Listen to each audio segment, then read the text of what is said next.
Scores of delegates walk out of UN General Assembly as Netanyahu begins speech. Netanyahu vows to press on with Gaza war, tells UN Israel must finish the job.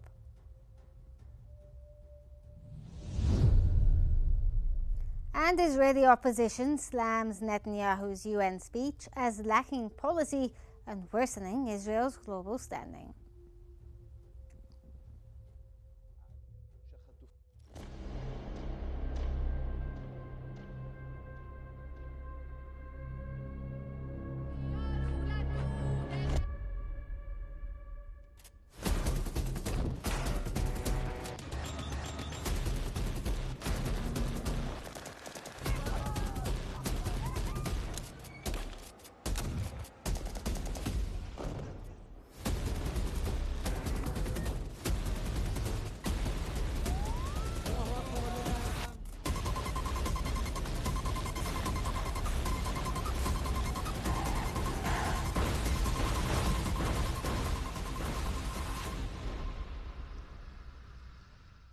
Scores of delegates walked out of the UN General Assembly as Israeli Prime Minister Benjamin Netanyahu began his speech. Dozens of delegates exited the hall on Friday's UN General Assembly meeting as Netanyahu took the podium. In his address, Netanyahu vowed to press on with Israel's war against Hamas in Gaza and assured hostages still held by the Palestinian Hamas that they had not been forgotten. According to local health authorities, Israel's military has killed more than 65,000 people and left much of the Gaza Strip in ruins. Please, order in the hall. Israeli Prime Minister Benjamin Netanyahu has vowed to press on with the war in Gaza, telling the UN General Assembly Israel must finish the job. Speaking at the 80th UN General Assembly, Netanyahu listed what he called Israeli victories over Hamas, Iran and their allies. He further declared that Israel must eliminate Hamas and Hezbollah as quickly as possible.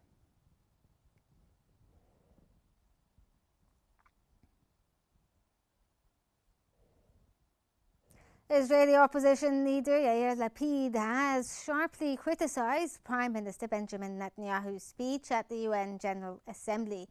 Lapid accused Netanyahu of offering tired gimmicks instead of a clear policy, saying the world saw a tired and whining Prime Minister with no plan to return the detainees, end the Gaza war, or explain why Hamas remains undefeated after 2 years. Writing on X, Lapid said Netanyahu's failure to stop what he called a political tsunami and instead worsened Israel's international standing.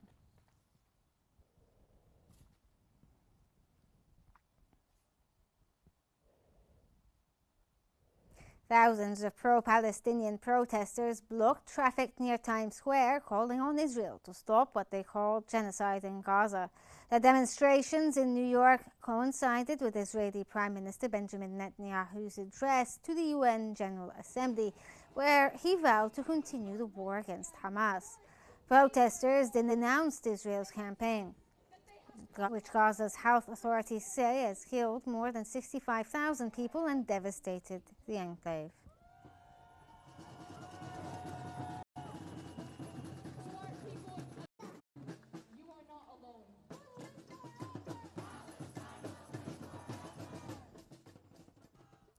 Families of Israelis held in Gaza led a protest outside the UN during Prime Minister Benjamin Netanyahu's speech. Hundreds of protesters, including relatives of detainees, both living and deceased, gathered with signs, yellow flowers, and chants of "Bring them home now" and "They're running out of time."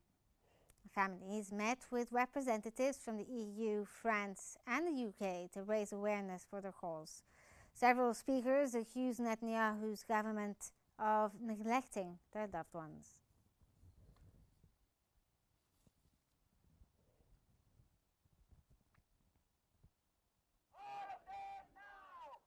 The only thing we're trying to do now is convince everyone else, all world leaders,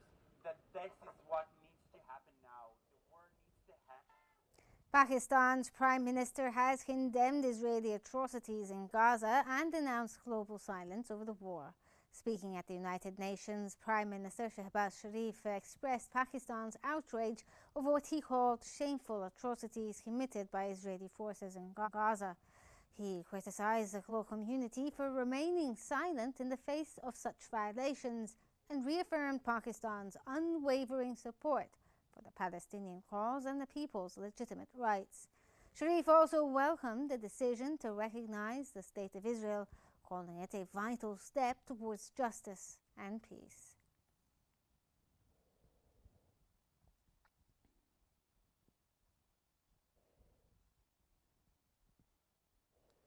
President Donald Trump says a deal to end the war in Gaza and secure the release of detainees could soon be reached.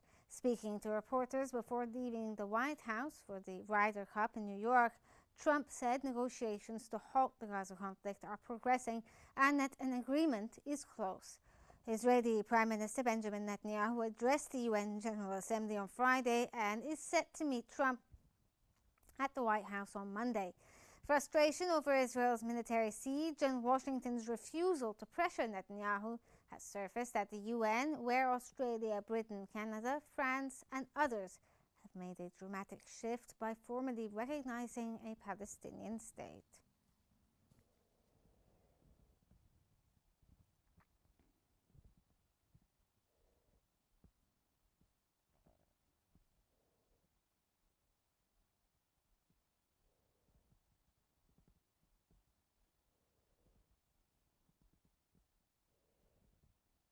For more analysis, we now move to Ronald Assas in our newsroom. To you, Thank you so much, Riham. And for further analysis, we are joined from Cairo by Al Ahram newspaper managing editor, Mr. Ashraf Abulhol. Welcome to Qnews, sir, and it's a pleasure to have you with us. Sir, what does the mass walkout during Netanyahu's UN speech signal about Israel's growing diplomatic isolation amidst accusations of genocide in Gaza? First of all, my greetings to you and to your audience. It's for sure that the mass walk out by the member states at the UNGA during Netanyahu's speech refers to the wide reduction to Israel's policies and besieging Gaza Strip and genocide. This mass walk out is not only newborn but also during last session for the UN, during the Israel's envoy, most of world states interrupted this speech, and also today they interrupted his speech, although he claimed addressing giving an important speech, but that didn't justify of what occupation forces is doing with the genocide in Gaza. He only tried to tell lies as expected by the world. Therefore, many have restrained from attending and let Netanyahu talks almost solely in front of the GA. Refers this and the continuity of operations means more isolation to Israel, and we have to find an immediate solution to this conflict, starting from the Israel withdrawal and allowing delivery aid and also reconstruction of the strip and recognize the two-state solution. Sir, how does Netanyahu's vow to finish the job square with international law, given that over 65,000 Palestinians have been killed and Gaza lies in ruins?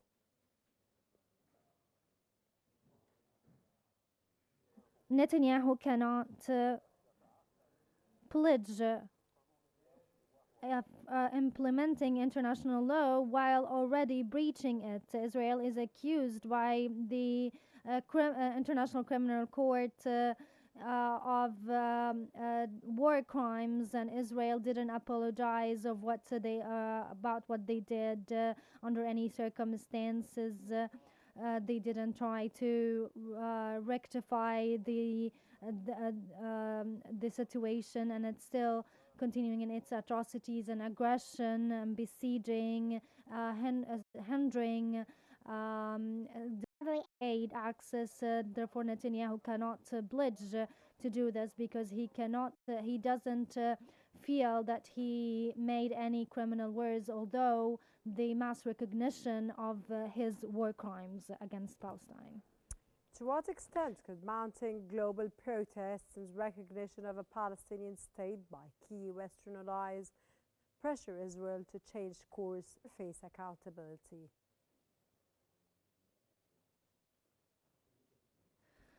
I think the largest interpretation is from the U.S.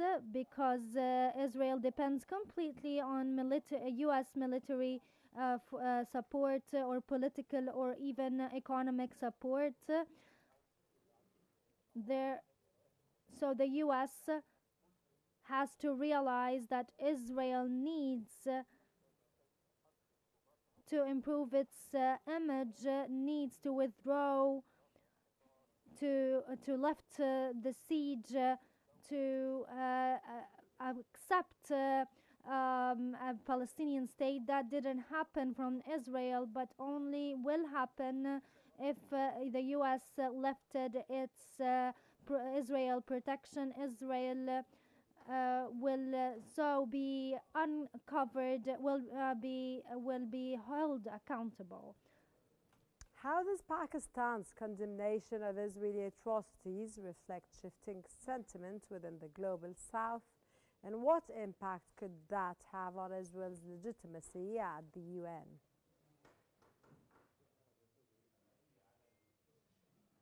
And is one of the world countries condemning Israel's aggression and stated clearly the necessity of ending this aggression. Pakistan has a great influence on the world power, as it's a nuclear country and an Arab ally as well, and the rest of the Islamic countries, and also maintain great relation with the U.S. and Pakistan can use its leverage with its good relation with the U.S. And East Asia can participate in convincing the Americans to pressure Israel to withdraw from Gaza, allow delivery entrance, and find a permanent solution to the Palestinian cause. Can President Trump's claim that a Gaza deal is close realistically succeed while Israel doubles down on its military campaign and rejects growing international criticism?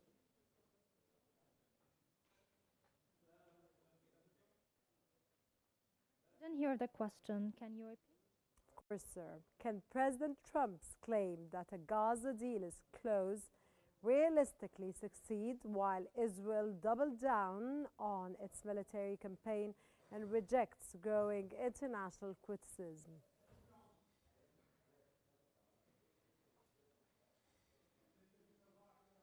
To have that succeeds because the U.S. is the greatest power in the world and has the greatest influence on Israel, and the world leaders met together with the Arab and Islamic countries leaders, and they found it shameful when they addressed this issue, because they want a U.S. stance calling for hostage release, ending the war, and having an Arab power to maintain peace. They call it to avoid or any other any previous thoughts. So if Trump made its promise, I think issues or things will go well. How does Yair Lapid's harsh criticism of Netanyahu's UN speech reflect deepening political divisions inside Israel? And could those divisions weaken Israel's war strategy and diplomatic position internationally?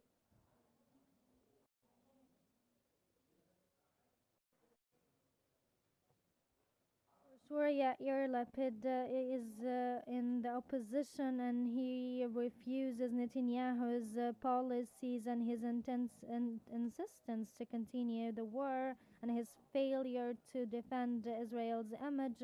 And I think this confirms that there is insistence from Netanyahu to go forward in the war, and there is a rejection inside Israel.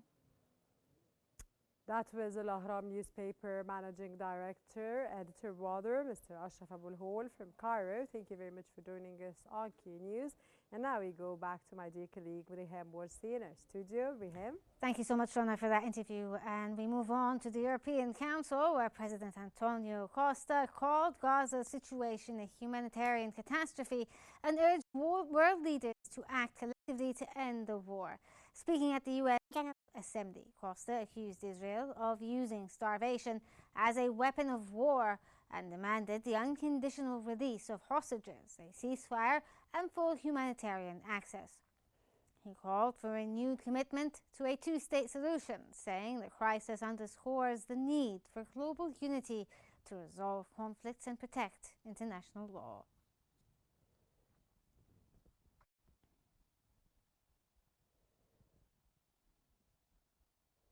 The head of UNGA said conditions in Gaza are absolutely unbearable, citing a UN inquiry that concluded Israel's actions amount to genocide.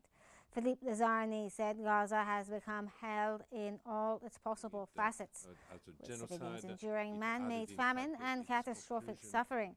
The inquiry found Israeli authorities deliberately destroyed infrastructure and displaced civilians, creating conditions calculated to destroy Palestinians.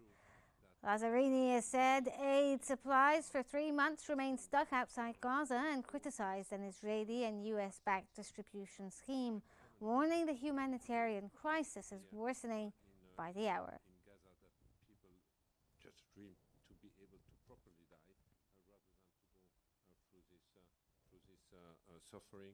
He says a lot, I think, during this week. President Donald Trump said he held good talks on Gaza with Israeli Prime Minister Benjamin Netanyahu and vowed he will not allow Israel to annex the West Bank. Trump's remarks came as Palestinian President Mahmoud Abbas pledged to work with the US, Saudi Arabia, France, and the UN on a Gaza peace plan overwhelmingly backed by the General Assembly. US envoy Steve Witkoff said Trump presented a 21-point plan during talks with Muslim leaders this week. The plan seeks to end the Gaza war and advance a two-state solution after nearly 2 years of conflict.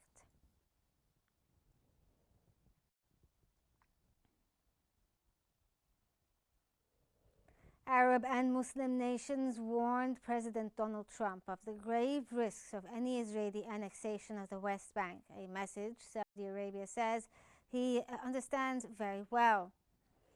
Saudi Foreign Minister Prince Faisal bin Farhan said leaders from across the Arab and Muslim world told Trump at a UN meeting that annexation would endanger peace efforts in Gaza and beyond. The talks involving states including Egypt, Turkey, and Qatar focused on the nearly 2-year Gaza war. Faisal said Trump clearly understood the united regional stance against annexation and its threat to any further peace. So what I can say about the meeting with President Trump, which I think was a very important meeting, is that the Arab...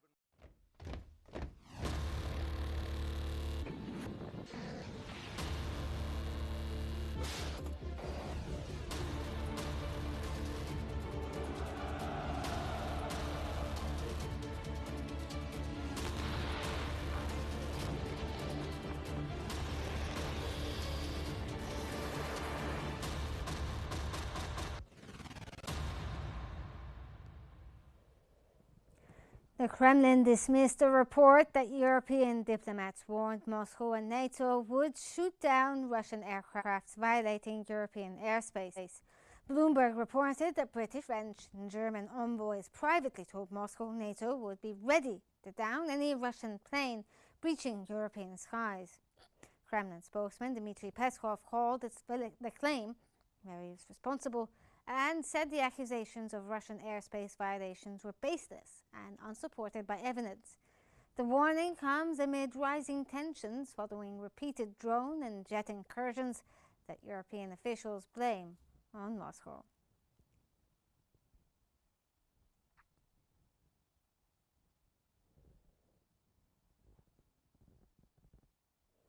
UK Foreign Secretary Yvette Cooper rebunked Russia's Sergei Lavrov as the G20, calling Moscow's war in Ukraine an unprovoked assault as he left during her remarks. Cooper said Lavrov walked out to avoid hearing condemnation of Russia's invasion, calling it a disgraceful attack on Ukraine and the UN Charter. Lavrov had earlier accused the West and NATO of provoking the conflict and using sanctions to destabilize the global trade. Other G20 ministers joined in condemning Russia and voiced support for Gaza's peace efforts. The US pledged to refocus the G20 on its core economic missions when it assumes the presidency in December.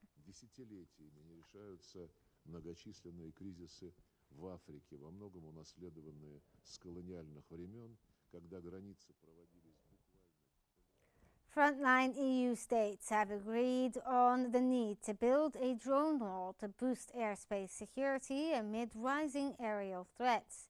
EU Defence Commissioner Andreas Kobylas said on Friday that member states reached an understanding and developing advanced drone detection, tracking and interception capabilities. Speaking in Finland after talks with defence ministers, he said a detailed technical roadmap will be drawn up with national experts.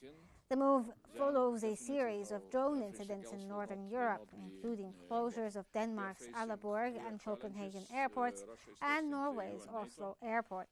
Copenhagen called the drone intrusion the most serious attack on its infrastructure to date, linking it to suspected Russian incursions. First of all, to have effective detection system. Effective detection system, because that, from my point of view, is lacking at the moment.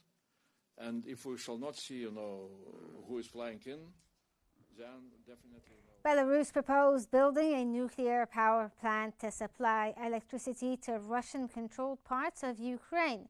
President Alexander Lukashenko said after talks with Vladimir Putin. Lukashenko told Putin Belarus could quickly start work on a new plant to power units if demand exists in Western Russia or liberated regions of Ukraine.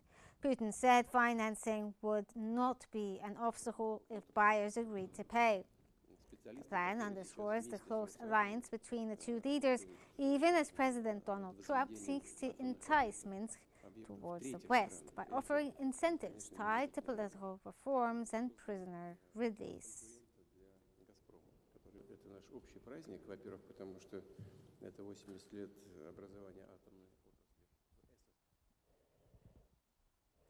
Denmark's Justice Minister called recent drone incursions that shut major airports at a hybrid attack meant to spread fear amid rising security tensions in Europe.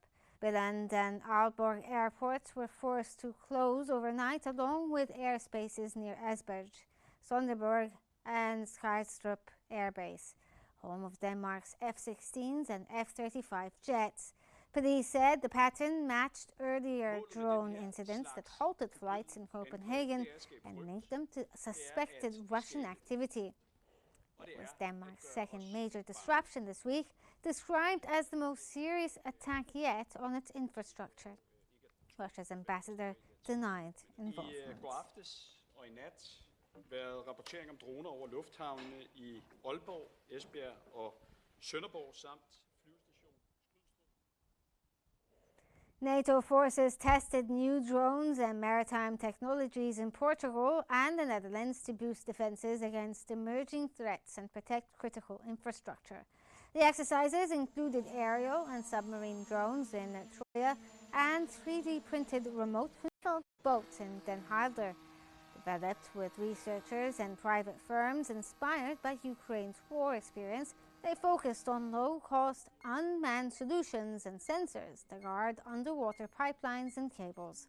Ukraine's special forces joined the drills as recent Russian drone incursions, including in Denmark, where airports were briefly shut, highlighted the growing hybrid threat NATO seeks to counter.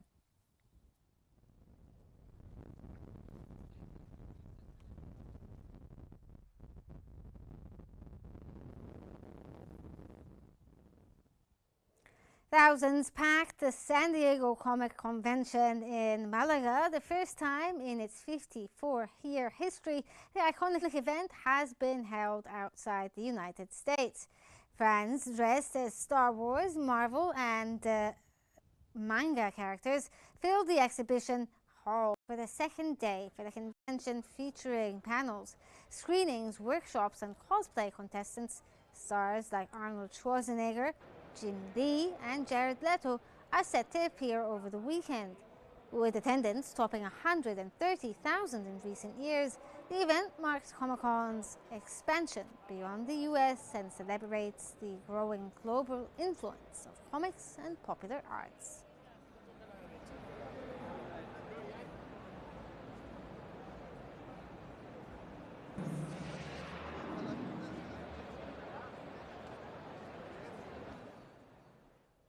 Ukraine's Katerina Sadovska has claimed gold in the women's competition at the 35th IDA Freediving World Championship, diving to 75 meters to secure the title despite challenging conditions. Sadovska, the current world record holder, did not surpass her 84-meter mark, but dominated a field of 39 athletes from 27 countries. Hungary's Zsofia Toroczlik impressed on her debut with a 72-meter dive and earning silver. In the men's event on Wednesday, Croatia's Peter Klover reaffirmed his status as world champion with an 88-meter dive. Though short of his 103-meter world record, it was enough for gold. Oman's Omar Al-Ghalani took silver with a clean, well-executed dive, while the USA's Lawrence Pake claimed bronze with 75 meters.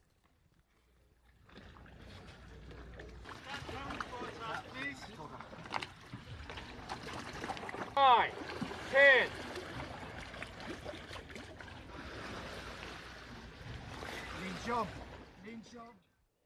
London Zoo has released footage of its largest gorilla, a 21-year-old silverback kibori, undergoing a CT scan after suffering stomach issues. Weighing 177 kilograms, Kibori was anesthetized following months of training to present his arm for injection. He was then moved by 6 staff to a mobile CT unit on site. The scan showed no immediate cause for concern, and Kibori has since rejoined his group. Vets say he will continue to be monitored.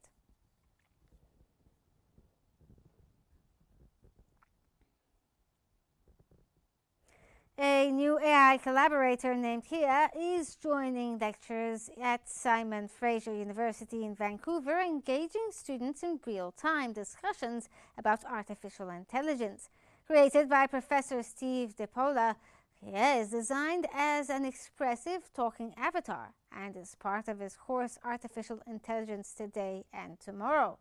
While students find the experiment intriguing, some say they still value human connection in education. The Parla agrees the technology raises ethical concerns and stresses the importance of teaching students how to use AI responsibly. As Kia evolves with the course, SFU continues to explore how AI can support but not replace human-led learning.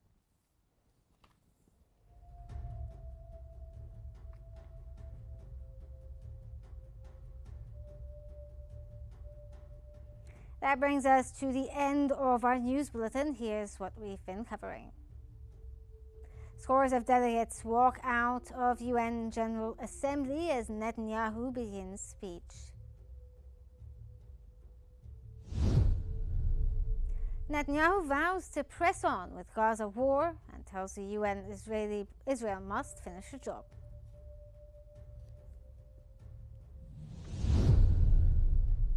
And Israeli opposition slams Netanyahu's UN speech as lacking policy and worsening Israel's global standing.